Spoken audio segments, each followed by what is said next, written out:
다들 신이 보이셨을 거예요. 어떻게 하세요? 저는 제가 말했듯이 마치 제가 물리적으로 이 일을 하고 있는 것 같진 않지만 여전히 사물을 볼 수 있어요. 그리고 그들이 움직이는 것을 보고 그들이 움직이지 않을 때까지 계속 쏘는 걸 좋아해요. 네, 머리를 겨누는 거죠. 그럼 그들의 머리를 겨누는 거예요? 네. 그들이 아직 움직이는 것을 볼 때요. 왜냐면 이런 상황에 처해 있지만 그들이 동시에 고통을 겪는 걸 원치 않거든요. 때는 2018년 새해 첫날이었습니다. 이 남자는 스콧 콜로지 스콧입니다. 이 영상은 그가 가족 대부분을 총으로 살해한 지 3시간도 채 지나지 않아 녹화된 것입니다. 가족들이 새해를 축하하기 불과 몇 초 전 벌어진 참극이었죠. 그리고 그의 바로 옆에 앉아있는 사람은 가족 중 유일한 생존자 중 한 명인 그의 형입니다. 형은 보호자 자격으로 그 자리에 앉아 자신의 삶이 순식간에 무너져 내린 과정을 생생하게 들어야만 했습니다.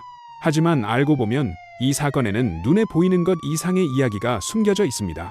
사실 콜로지 가족이 비극적인 최후를 맞이하기 훨씬 전부터 폭풍은 조용히 몰려오고 있었습니다.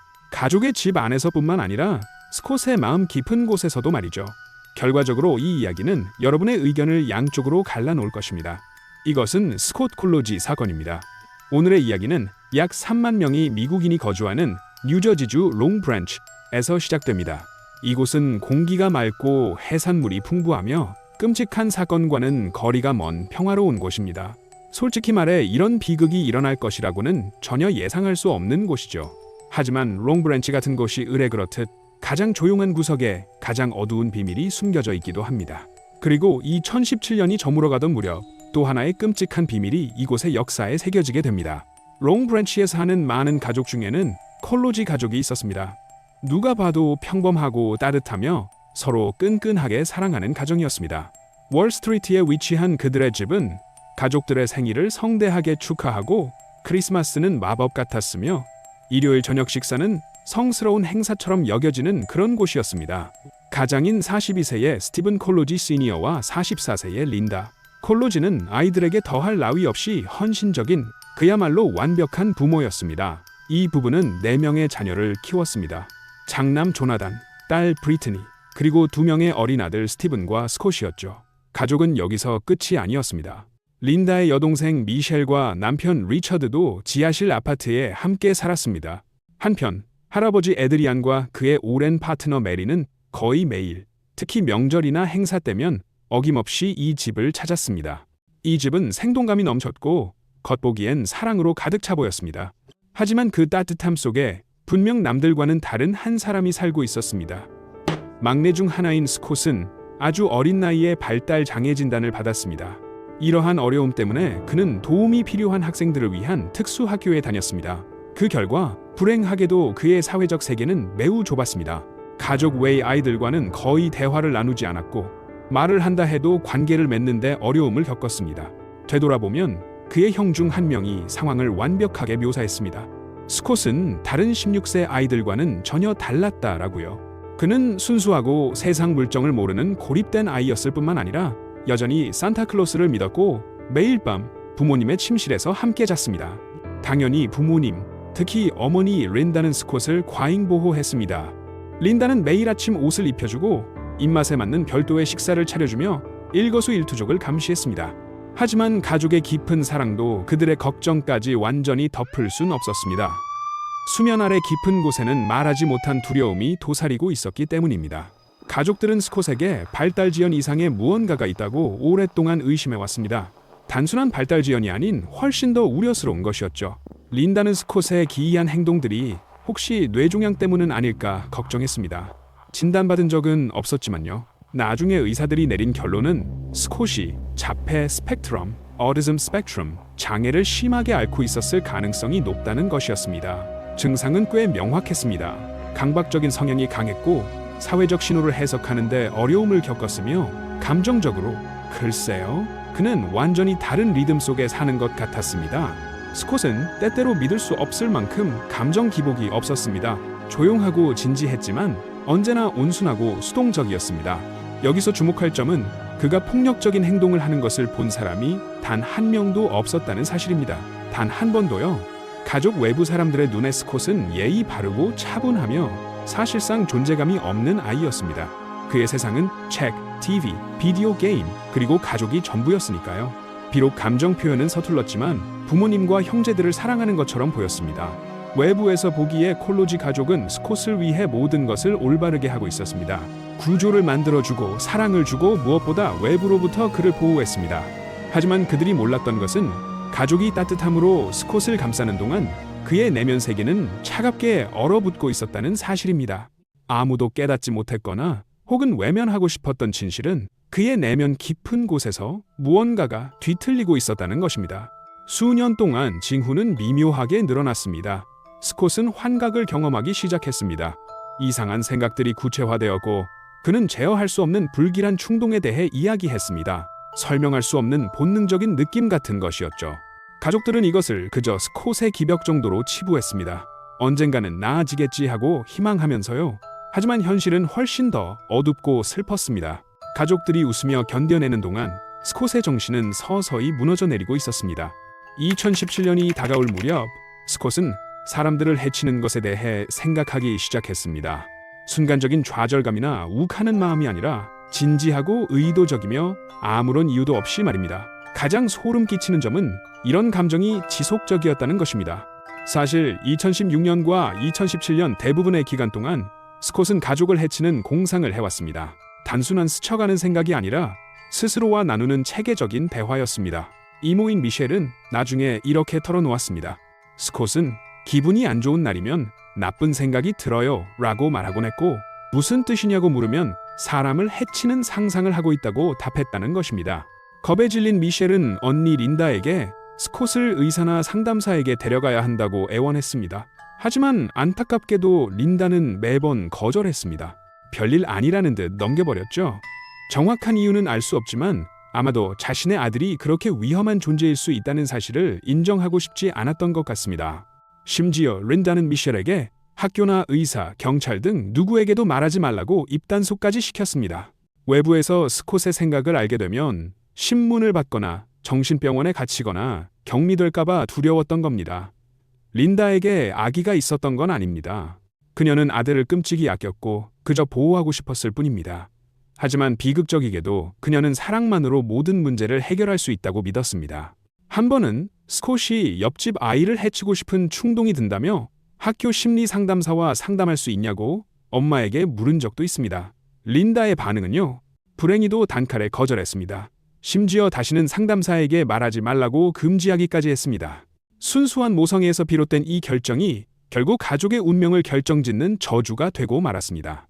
스콧의 생각은 충동적인 것이 아니라 집요한 강박이었습니다. 이모와 할아버지에게도 털어놓았지만 아무도 경보를 울리지 않았습니다. 가족들은 이 문제로 다투기도 했지만 달라지는 건 없었습니다. 2017년 10월 형 조나단은 엄마에게 이런 문자를 보냈습니다. 할아버지가 그러는데 스콧이 온통 사람 죽이는 얘기만 한대. 또 한 번의 소름 끼치는 경고였습니다. 하지만 린다는 여전히 행동하지 않았습니다. 그저 사춘기의 기이한 농담이나 지나가는 단계이길 바랐습니다. 스콧 본인도 그런 식으로 넘기려 했던 것 같습니다. 그해 10월 가족끼리 보드게임을 하던 중 스콧은 총 모양의 작은 물건을 집어 이모와 이모부에게 겨누며 죽여버릴 거야 라고 말했습니다. 가족들은 웃어넘겼지만 꽤나 불안한 웃음이었습니다. 하지만 끔찍한 사실은 스콧이 농담을 한 게 아니었다는 겁니다. 그의 생각은 더 이상 공상이 아니었습니다. 그는 환각을 보는 것을 넘어 마음속으로 계획을 세우고 있었습니다. 이야기의 아주 흥미로운 부분인데 스콧은 기이한 환영에 대해 자주 이야기했습니다. 가장 무서운 디테일 중 하나는 이웃집 창문에서 자신을 쳐다보는 얼굴 없는 분홍색 덩어리를 본다는 것이었습니다. 불행히도 그게 끝이 아니었습니다. 투명한 여자가 천장으로 떠다니는 것을 보았고 찜실벽 곳곳에서 얼굴들이 나타났으며 계단에서는 항상 속삭이는 목소리가 들린다고 했습니다. 정말 공포스러운 일이죠. 제가 만약 그런 걸 겪는다면 끝없는 악몽 속에 있는 기분일 겁니다. 참고로 인스타그램에 Sora Magical이라는 계정이 있는데 광고 아닙니다. 조현병 환자가 겪는 환각을 시각화한 영상이 있습니다. 그 영상을 보면 스콧이 어떤 세상을 보고 있었는지 조금은 이해할 수 있을 겁니다. 운명의 날 2017년 12월 31일 이 모든 정황을 볼 때 스콧의 내면 세계가 붕괴되고 있었음은 분명합니다. 어떤 이유에서인지 주변 사람들은 그의 마음속에서 서서히 위협적인 존재로 변해가고 있었고, 스콧은 편집증에 시달리며 남들이 자신을 해칠지 모른다고 확신하게 되었습니다.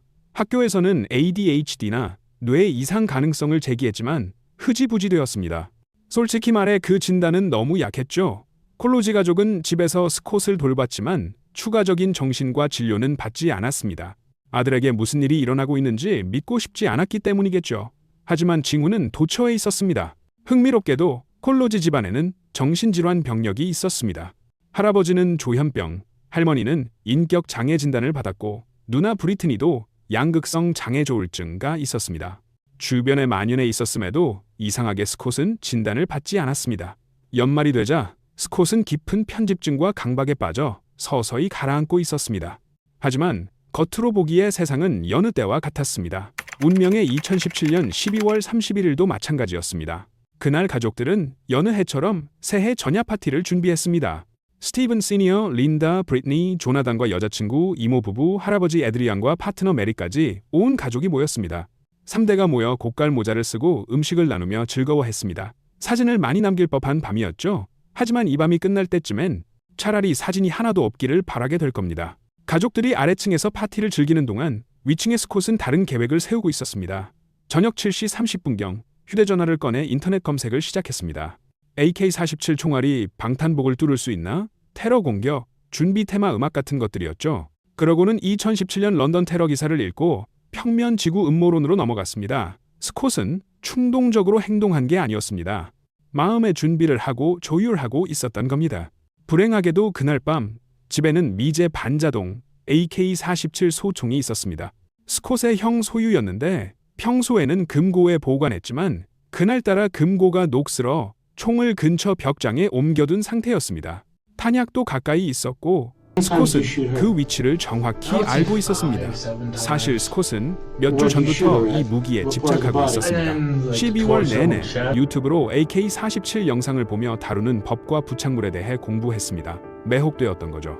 그리고 마침내 때가 왔습니다. 저녁 어느 시점 스콧은 조용히 빠져나와 위층으로 올라가 소총을 챙겼습니다. 총알을 장전하고 여분의 탄창으로 무장한 뒤 자신의 귀를 보호하기 위해 귀마개까지 착용했습니다. 검은 재킷을 입고 선글라스를 쓴 채 불 꺼진 어둠 속에 서서 누군가 올라오기를 기다렸습니다. 자정이 되기 몇 분 전 린다가 아들을 데리러 위층으로 향했습니다.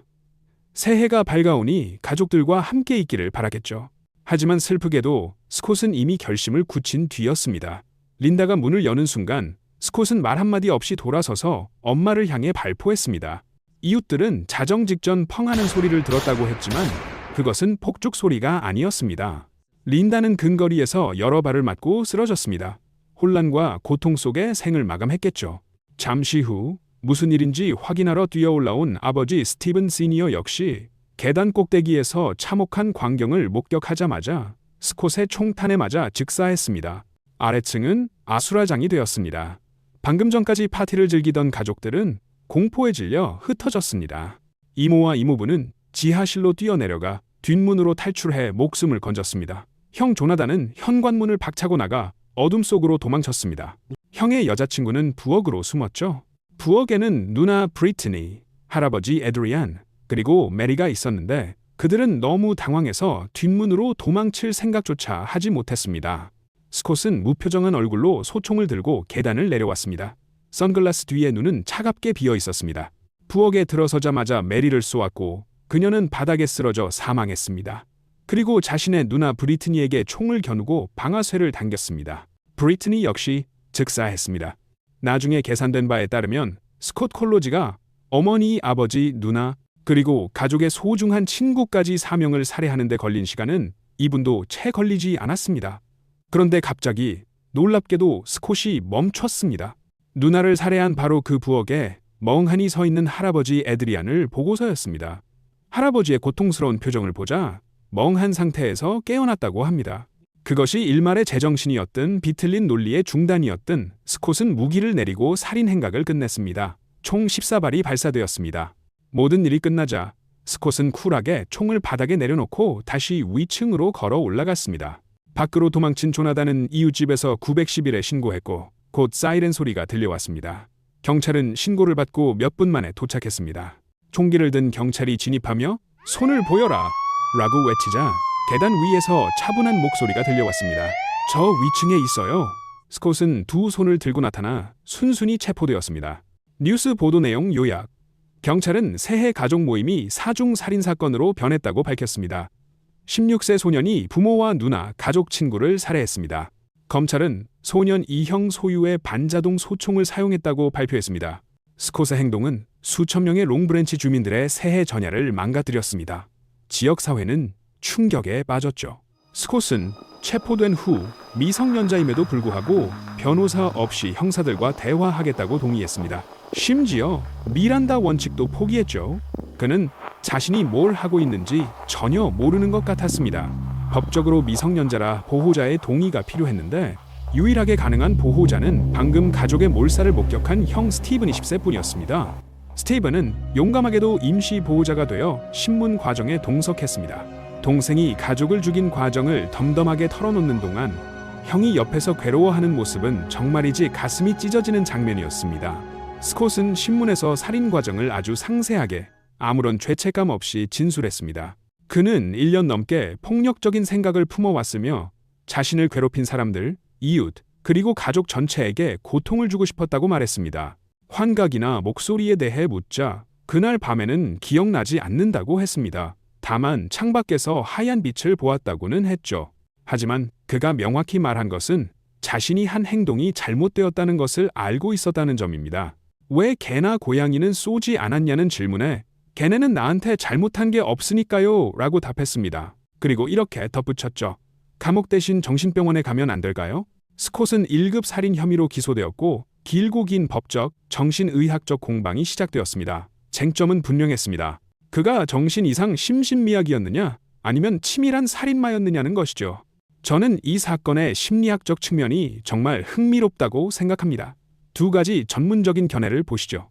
먼저 시니어 산티나 박사는 스콧이 조기 발병 조현병 Early Onset Schizophrenia를 앓고 있었으며 살인사건 훨씬 전부터 정신증 사이코시스로 빠져들고 있었다고 결론지었습니다. 그녀는 스콧이 붉은 악마의 얼굴, 떠다니는 여자 등을 보았다는 진술을 근거로 범행 당시 스콧이 현실과 분리된 해리 상태에 있었다고 주장했습니다. 즉, 법적으로 심신미약 상태였기에 형사 책임이 없다는 것이죠. 반면 검찰 측 증인으로 나온 미국 최고의 법의학자 파크 디츠 박사의 의견은 달랐습니다. 제프리 다머 사건 등에서 증언했던 그는 스콧이 조현병이 아니라 자폐 스펙트럼 장애와 강박증을 가지고 있을 뿐이라고 진단했습니다. 그는 스콧의 치밀한 준비 과정 검색, 귀마개 착용, 어둠 속 대기 등을 지적하며 이것은 환각에 빠진 사람의 행동이 아니라 의도적인 행동이라고 주장했습니다. 스콧은 자신이 무엇을 하는지 정확히 알고 있었다는 겁니다. 2022년 2월 배심원단은 5시간도 채 안 되는 논의 끝에 판결을 내렸습니다. 스콧 콜로지에게 모든 혐의에 대해 유죄가 선고되었습니다. 판사는 소년범에게 내려진 형량 중 가장 가혹한 수준인 징역 150년형을 선고했습니다. 최소 127년 6개월을 복역해야 가석방 기회가 주어지니 사실상 감옥에서 생을 마감하게 된 셈입니다. 2025년 최근 항소도 기각되었습니다. 솔직히 저는 이 사건을 보며 개운함보다는 복잡한 감정이 듭니다. 사법 시스템이 스콧의 정신 상태를 완전히 이해하지 못한 것 같기도 하고 그가 수년 동안 구조 요청을 보냈다는 사실을 간과한 것 같기도 합니다. 물론 어머니 린다도 아들을 시설에 보내기 싫어 숨겼던 것이지만 그 사랑이 결국 비극을 불렀습니다. 오해하지 마세요. 스콧이 자유롭게 거리를 활보해야 한다고 생각하진 않습니다. 그는 분명 위험한 인물입니다. 하지만 망상과 편집증에 시달리며 도움을 요청했던 그에게 감옥이 정말 맞는 해법이었을까요? 살아남은 형제들과 할아버지에게 남겨진 고통은 상상조차 할 수 없습니다. 콜로지 가족은 스콧을 위해 많은 노력을 했습니다. 사랑하고 지지하고 평범한 삶을 주려 했죠. 하지만 불행히도 여기서는 사랑만으로는 충분하지 않았습니다. 정신질환이 무시되거나 숨겨질 때 그 결과는 이토록 파국적일 수 있기 때문입니다.